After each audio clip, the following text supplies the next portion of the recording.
Hello student, welcome to my channel. अगर आपने channel को सब्सक्राइब नहीं किया है तो सब्सक्राइब कर लीजिएगा। कमेंट बॉक्स में आपको टेलीग्राम चैनल का लिंक दिया हुआ है, वहाँ से आप मेरे टेलीग्राम ग्रुप को ज्वाइन कर सकते हैं। डेली आपको क्विज और प्रैक्टिस सेट जो है वहाँ पर सॉल्व करवाए जाते हैं। मानव शरीर क्रिया विज्ञान में जो है हमने हृदय के जो है 2 पार्ट समझे हैं। सबसे पहले पार्ट में हमने परिसंचरण तंत्र को समझा था। दूसरे पार्ट में हमने हृदय से रिलेटेड कुछ इम्पॉर्टेंट क्वेश्चनों को डिस्कस किया था। आज का पार्ट हमारा 3 है, जिसमें हम परिसंचरण तंत्र और हृदय से जो है शिरा और धमनी वाले जो इम्पॉर्टेंट क्वेश्चन हैं उनको डिस्कस करेंगे। तो शुरू करते हैं। हमने सेकेंड पार्ट में 40 क्वेश्चंस डिस्कस किए थे, उसी के आगे हम आज कंटिन्यू करेंगे। तो हमारा 41 क्वेश्चन है, मानव शरीर में परिसंचरण तंत्र क्या होता है। हमने सोचा कि आपको जो है एक सिंपल लैंग्वेज में समझा देती हूँ कि आखिर ये होता क्या है। तो शुद्ध ऑक्सीजन युक्त रक्त फेफड़ों से हृदय में आता है। कहने का मतलब शुद्ध रक्त से तात्पर्य सिर्फ इतना है कि वह रक्त जिसमें ऑक्सीजन उपस्थित होता है उसी को शुद्ध रक्त कहते हैं। और ये शुद्ध रक्त कहाँ होता है? फेफड़ों में, क्योंकि फेफड़ों का कार्य क्या होता है? रक्त में ऑक्सीजन को मिलाना, और रक्त में जब ऑक्सीजन मिलेगी तभी हम उस रक्त को शुद्ध कहेंगे। तो फेफड़ों में रक्त में ऑक्सीजन मिलने के पश्चात जो है वह फेफड़ों से हृदय में आता है, और हृदय का हमारा कार्य होता है रक्त को पंप करना। तो हृदय पंपिंग क्रिया के द्वारा इस रक्त को धमनियों में शुद्ध रक्त होता है। तो हृदय जो है धमनी के द्वारा ही इस रक्त को संपूर्ण शरीर में सर्कुलेट करता है, और सर्कुलेट होने के बाद ये जो ऑक्सीजन युक्त रक्त होता है यह हमारे प्रत्येक अंग प्रत्येक कोशिका तक पहुंचता है, और इसमें उपस्थित जो ऑक्सीजन है वह कोशिका के कार्यों के हेतु प्रयुक्त हो जाता है। और जो अशुद्ध या ऑक्सीजन रहित रक्त, या फिर आप कह सकते हैं कि कार्बन डाइऑक्साइड जो है उपस्थित रक्त, वह रक्त जिसमें कार्बन डाइऑक्साइड उपस्थित होता है वह शिराओं के द्वारा फिर से हृदय की ओर आता है, और हृदय इस रक्त को ऑक्सीजन प्राप्त कराने के लिए फिर से फेफड़ों में ले जाता है। फेफड़ों में फिर से रक्त में ऑक्सीजन मिलती है, उसके बाद फेफड़ों से फिर से हृदय में जाती है, हृदय से फिर से धमनी के द्वारा संपूर्ण शरीर में प्रवाहित किया जाता है रक्त। तो यही चक्र जो है हमारे शरीर में कंटिन्यू चलता रहता है। इसी को हम परिसंचरण तंत्र या रक्त परिसंचरण तंत्र कहते हैं। रक्त परिसंचरण तंत्र की खोज किसने की थी, ये कमेंट बॉक्स में आप लिख के बताइएगा। आगे हमारा क्वेश्चन है कि धमनियों का कार्य क्या होता है। तो जैसा कि हमने बताया कि धमनियों में कौन सा रक्त होता है? शुद्ध रक्त। केवल एक आपकी जो है पल्मोनरी धमनी यानी कि फुफ्फुसीय धमनी है, ये आपका अपवाद है। फुफ्फुसीय धमनी में अशुद्ध रक्त होता है, बाकी जितनी भी धमनियाँ हैं सभी में शुद्ध रक्त पाया जाता है। तो धमनियों का कार्य क्या होता है? ये हृदय से रक्त को संपूर्ण शरीर में विभिन्न अंगों तक ले जाने का कार्य करती हैं। आगे के क्वेश्चन हमारे धमनियों पर ही बेस्ड हैं, क्योंकि जितना भी आपका इजी क्वेश्चन था वो हम पढ़ चुके हैं पार्ट फर्स्ट में। यहाँ पे जो है हम थोड़ा सा डिटेल में डिस्कस करेंगे धमनियों के बारे में और शिराओं के बारे में भी। तो हमारा इसमें क्वेश्चन है कि हृदय से सिर की ओर रक्त किस धमनी की सहायता से जाता है। ये आपको हम बता चुके हैं कि धमनियाँ जो है ये शुद्ध रक्त को ले जाती हैं। तो क्वेश्चन आपसे पूछ रहा है कि किस धमनी के द्वारा शुद्ध रक्त हृदय से शरीर की ओर जाता है। तो आंसर आपका होगा कैरोटिड धमनी। जो कैरोटिड धमनी होती है ये शुद्ध रक्त को सिर तक ले जाने का, हृदय से सिर की तरफ ले जाने का कार्य करती है।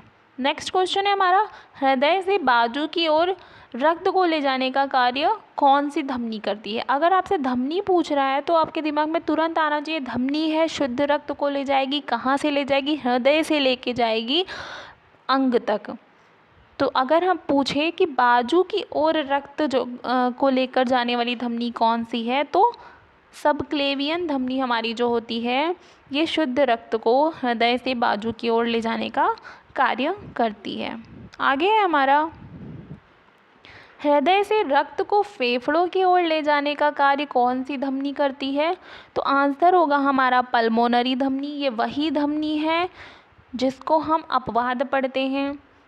चूँकि हमने पढ़ा है कि धमनियों में शुद्ध रक्त होता है, लेकिन पल्मोनरी धमनी एक ऐसा अपवाद होता है जिसमें अशुद्ध रक्त होता है। अशुद्ध रक्त से तात्पर्य है कि इसमें कार्बन डाइऑक्साइड उपस्थित होता है। तो स्ट्रक्चर में हमने जैसे देखा है, और अभी लास्ट में हम जो है हार्ट के स्ट्रक्चर को समझेंगे कि हृदय से जो है रक्त को फेफड़ों की ओर जो धमनी ले जाने का कार्य करती है, तब जो रक्त होता है वह अशुद्ध होता है। इसीलिए पल्मोनरी धमनी में अशुद्ध रक्त पाया जाता है। उसके बाद फेफड़े में पहुंचने के बाद उसमें जो है ऑक्सीजन पाई जाती है, ऑक्सीजन मिल जाती है, और उसके बाद आपकी जो एक अपवाद है पल्मोनरी सिरा जिसमें शुद्ध रक्त होता है, वह जो है पुनः हृदय में लेके जाती है उस शुद्ध रक्त को। आगे क्वेश्चन है हमारा, हृदय से रक्त को पूरे शरीर के लिए ले जाने का कार्य किसके द्वारा होता है? तो एओर्टा के द्वारा जो है हृदय से रक्त को पूरे शरीर के लिए ले जाने का कार्य किया जाता है। आगे क्वेश्चन है आपका कि हृदय से रक्त को वृक्क तक ले जाने का कार्य किसका होता है? कहने का मतलब है कि हृदय से शुद्ध रक्त को वृक्क यानी किडनी तक ले जाने का कार्य किस धमनी का होता है? तो ये रीनल धमनी होती है हमारी। इसका फंक्शन होता है कि ये हृदय से शुद्ध रक्त को वृक्क तक ले जाने का कार्य करती है। तो ये थे हमारे धमनी से रिलेटेड क्वेश्चन। अब हम शिराओं से रिलेटेड क्वेश्चन पढ़ेंगे। सबसे पहले हम पढ़ लेते हैं कि शिराओं का कार्य क्या होता है। तो शिराओं की विशेषताओं में हमने पढ़ा था कि शिराओं में अशुद्ध रक्त होता है।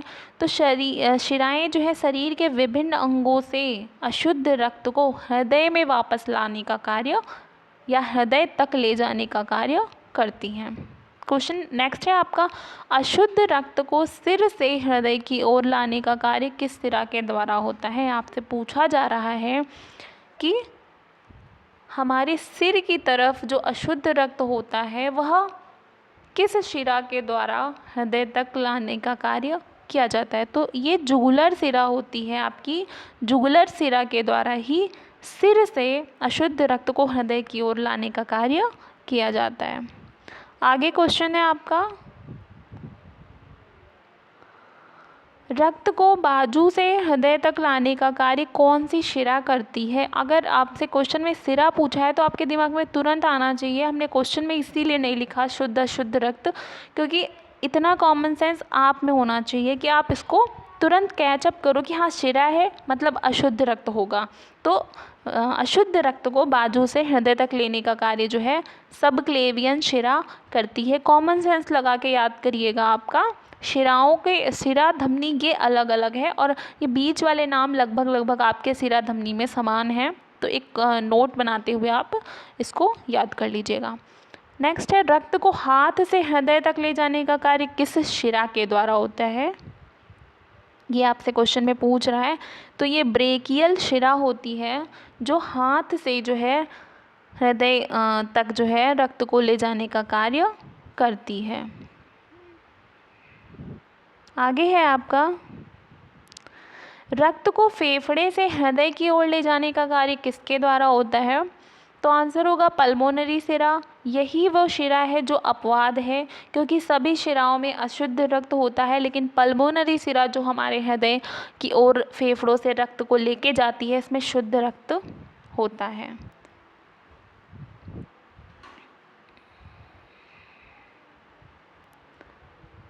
आगे क्वेश्चन है आपका, वृक्क से अशुद्ध रक्त को हृदय तक ले जाने का कार्य किसके द्वारा किया जाता है?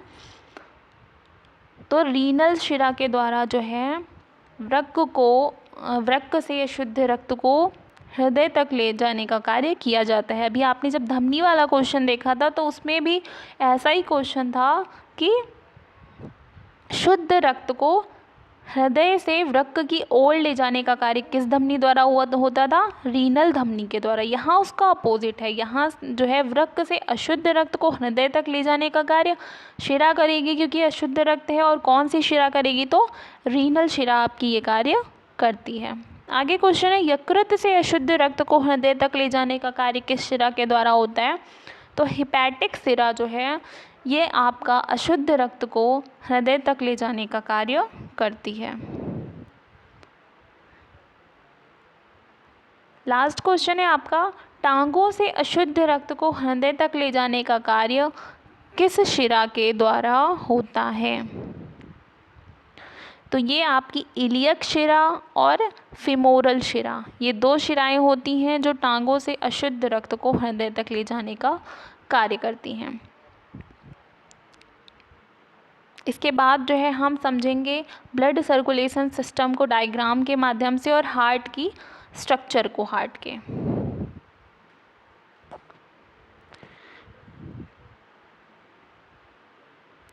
तो सबसे पहले हम समझ लेते हैं हृदय की संरचना को कि हृदय होता क्या है। तो हृदय एक प्रकार का खोखला मांसपेशियों से बना अंग होता है।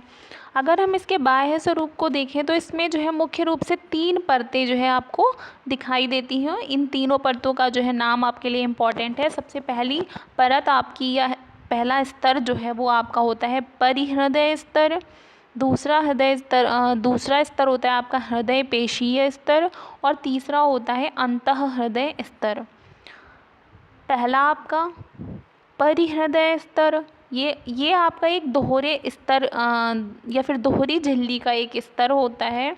इसका एक भाग जो है बाहरी अंगों से जुड़ा होता है, सटा होता है, और दूसरा जो है हृदय पेशीय स्तर जो कि इसके नीचे उपस्थित रहता है उससे जुड़ा रहता है। दूसरा है आपका हृदय पेशीय स्तर, ये जो है अनैच्छिक पेशियों से बना होता है। तो ये क्वेश्चन भी आपके लिए इम्पोर्टेंट है कि हृदय पेशीय स्तर किन पेशियों से बना होता है। तो ये अनैच्छिक पेशियों से बना होता है। इनमें जो फैलने और सिकुड़ने की क्रिया होती है वह स्वयं होती है और ये क्रिया जो है 1 मिनट में लगभग 70 से 72 बार होती है। इन्हीं पेशियों के द्वारा जो है हृदय का दायां और बायां भाग आपस में जुड़ा रहता है। तीसरा स्तर हमने पढ़ा हमारा है अंतः हृदय स्तर। ये हृदय का सबसे निचला स्तर होता है जो चपटी अंतः कला कोशिकाओं से मिलकर बना होता है। तो ये आपके हृदय की 3 जो है परत हैं जो हृदय की कौन कौन सी है। तो पहली हमारी परिहृदय स्तर, दूसरी हृदय पेशीय स्तर, तीसरी है अंतः हृदय स्तर। अब आते हैं हम हृदय की संरचना में। तो सबसे पहले अगर हम हृदय को देखें तो हृदय आपका बीच से इस प्रकार से डिवाइड होता है और उसके बाद हम इसको ऐसे समझ सकते हैं। 4 भागों में हम इसको समझ सकते हैं, दायां और बायां। सबसे पहले हम दायां और बायां भाग समझेंगे, दूसरा वाला हटा देते हैं। ये हमारा हृदय को सबसे पहले हम 2 पार्ट में समझेंगे। एक तो हमारा ये राइट वाला पोर्शन और इधर हमारा लेफ्ट वाला पोर्शन। ओके, उसके बाद हम इसको बीच से और डिवाइड करते हैं। तो हमारे हार्ट के कितने पार्ट्स हो गए? 4 पार्ट। अब ये 4 पार्ट में हम सबसे पहले समझेंगे कि जो ऊपर के 2 पार्ट होते हैं ये आपका इसको राइट आर्टियम यानी कि दायां आलिंद कहते हैं,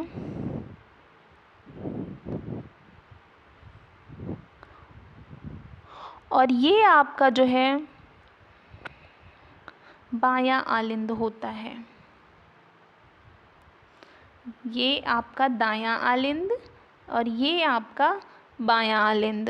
ये हृदय के ऊपरी स्तर पे होते हैं आलिंद। नीचे के स्तर पे बात करें तो ये आपका हो गया दायां निलय और ये आपका हो गया बायां निलय। ये हो गया हृदय के भाग या हृदय के टुकड़ों को हम समझ सकते हैं कि हम इसको 4 प्रकार से समझ लेते हैं। उसके बाद बात करते हैं हम आर्टरी। ये रहा आपका राइट आर्ट्रियम मतलब दायां आलिंद, ये आपका लेफ्ट आर्ट्रियम मतलब बायां आलिंद, ये आपका राइट वेंट्रिकल यानी कि दायां निलय, ये आपका लेफ्ट वेंट्रिकल यानी कि बायां निलय। तो ये हो गया हमारा यहाँ से डिस्कस। आगे हम समझेंगे जो इसमें कपाट लगे होते हैं हृदय में। तो सबसे पहले जो है दायां आलिंद और दाएं नीले के बीच में एक कपाट लगा होता है जो यहाँ पे आपको दिखेगा। ये इसको हम कहते हैं त्रिवलन कपाट। इस कपाट को त्रिवलन कपाट क्यों कहते हैं? क्योंकि इसमें 3 पल्ले लगे होते हैं और ये आपका जो बायां आलिंद और बायां नीले के बीच में एक कपाट पाया जाता है, इसको कहते हैं द्विवलन कपाट, क्योंकि इसमें 2 पल्ले लगे होते हैं। तो ये हमारी बात हो गई कपाट के संबंध में। आगे अब हम समझेंगे कि सबसे पहले हम दाएं आलिंद को ही समझेंगे। स्टार्टिंग हमारी यहीं से होगी, क्योंकि अशुद्ध रक्त जो है सबसे पहले हमारे किस में आता है? दाएं आलिंद में आता है। और अशुद्ध रक्त को लाने का कार्य शिराएं करती हैं। 2 प्रकार की शिराएं जो है लेकर आती हैं। एक तो हमारी सुपीरियर वेना कावा यानी कि ऊर्ध्व महाशिरा, और इन्फेरियर वेना कावा यानी कि निम्न महाशिरा। जो हमारी ऊर्ध्व महाशिरा होती है ये शरीर के ऊपरी भाग से जो है अशुद्ध रक्त को लाने का कार्य करती है, और जो इन्फेरियर वेना कावा या निम्न महाशिरा होती है ये निचले अंगों से अशुद्ध रक्त को दाएं आलिंद में लाने का कार्य करती हैं। ये दोनों ही अशुद्ध रक्त को यहाँ पर लेकर आती हैं। जब यहाँ पर रक्त आ जाता है शिराओं के द्वारा, तो इसमें संकुचन होने से रक्त को आगे की ओर प्रेशर या धक्का मिलता है, जिससे ये आपका जो हमने पढ़ा था त्रिवलन कपाट ये खुल जाता है और रक्त जो है हमारे दाएं नीले में चला जाता है। दबाव अधिक होने के कारण जो है हमारा जो रक्त है, अशुद्ध रक्त है, वो नीले की ओर ही बढ़ता है, महाशिराओं में वापस नहीं आता। इस प्रकार से अगर हम देखें तो दाएं आलिंद में हमको 3 छिद्र दिखाई देंगे। कैसे 3 छिद्र?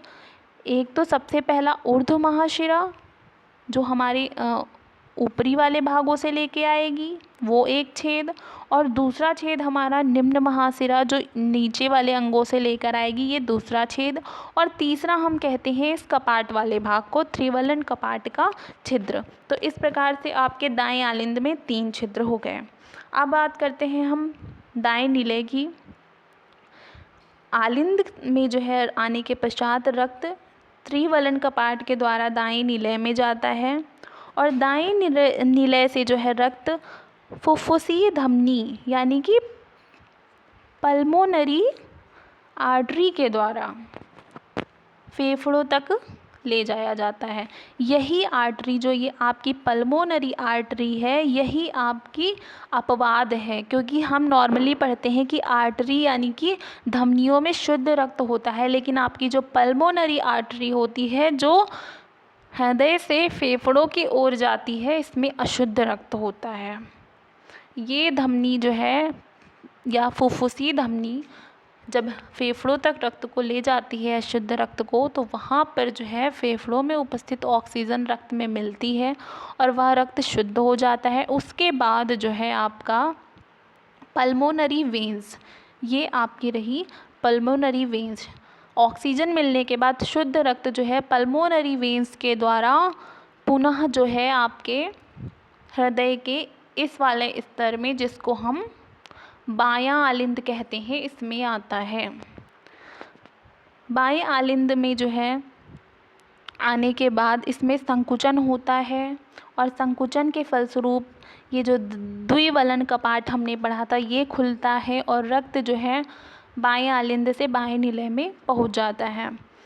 बाएं नीले की अगर हम बात करें तो ये सभी कोष्ठकों में सबसे बड़ा होता है, ये भी आपके लिए इम्पोर्टेंट पॉइंट है, और इसकी दीवारें जो हैं आलिंद की अपेक्षा मोटी होती हैं। इस कक्ष को सबसे अधिक श्रम भी करना पड़ता है। क्यों? क्योंकि यहाँ पर आपके रक्त का प्रेशर अधिक होता है और इसका कार्य अधिक होता है।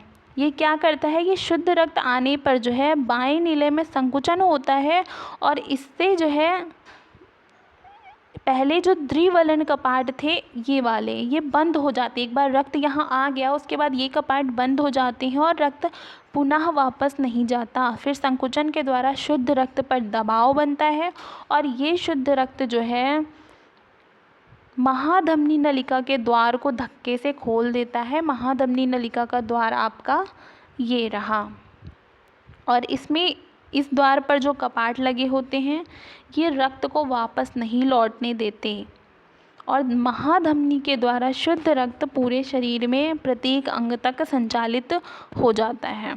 इस धमनी के द्वारा जो रक्त संचालित हुआ है वह अंगों तक पहुंचकर प्रत्येक कोशिका को ऑक्सीजन देने का कार्य करता है और वहां से अशुद्ध रक्त यानी कि कार्बन डाइऑक्साइड उपस्थित रक्त जो है वह पुनः शिराओं के द्वारा सुपीरियर वेना कावा यानी कि ऊर्ध्व महाशिरा और निम्न महाशिरा के द्वारा फिर से जो है दाएं आलिंद में आ जाता है और ये प्रक्रिया जो है आपकी चलती रहती है।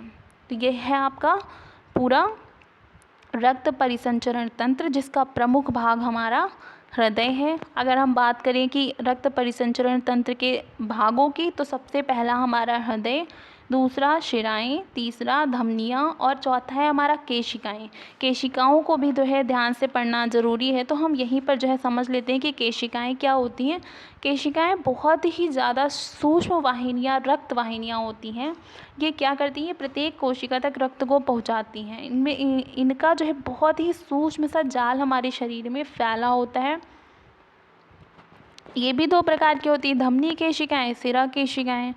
वे केशिकाएं जो आपस में मिलकर धमनी का निर्माण करती हैं धमनी केशिकाएं कहलाती हैं और वे केशिकाएं जो आपस में मिलकर शिराओं का निर्माण करती हैं उनको हम शिरा केशिका कहते हैं। और जो धमनी केशिकाएं होती हैं उनमें शुद्ध रक्त होता है और शिरा केशिकाएं जो होती हैं उनमें अशुद्ध रक्त होता है। अब एक बार हम इसको दूसरे जो है डायग्राम से भी समझने की कोशिश करते हैं।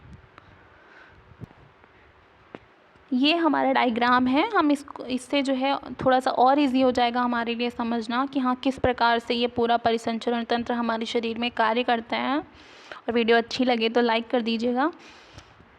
तो यहाँ से शुरू होता है, यहीं से पढ़ते हैं हम क्योंकि हमने यहीं से शुरू किया कि अशुद्ध रक्त हमारा शिराओं में होता है और शिराएं दो प्रकार से जो है रक्त को लेकर आती हैं, एक ऊर्ध्व महाशिरा और एक निम्न महाशिरा। तो ये हमारी हो गई ऊर्ध्व महाशिरा, ये हो गई हमारी निम्न महाशिरा।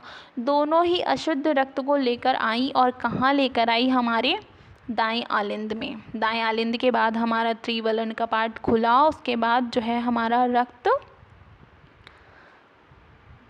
दाएं नीलय में गया और दाएं नीलय के बाद यहाँ संकुचन विमोचन के पश्चात रक्त जो है यहाँ से हमारा फेफड़ों में जाएगा और ये फेफड़ों में ले जाने का कार्य कौन करता है, हमारा ये पल्मोनरी धमनी करती है। यही तो अपवाद है आपका, पल्मोनरी आर्टरी जिसमें अशुद्ध रक्त पाया जाता है और नॉर्मली जितनी भी हमारी धमनियाँ होती सब में शुद्ध रक्त पाया जाता है।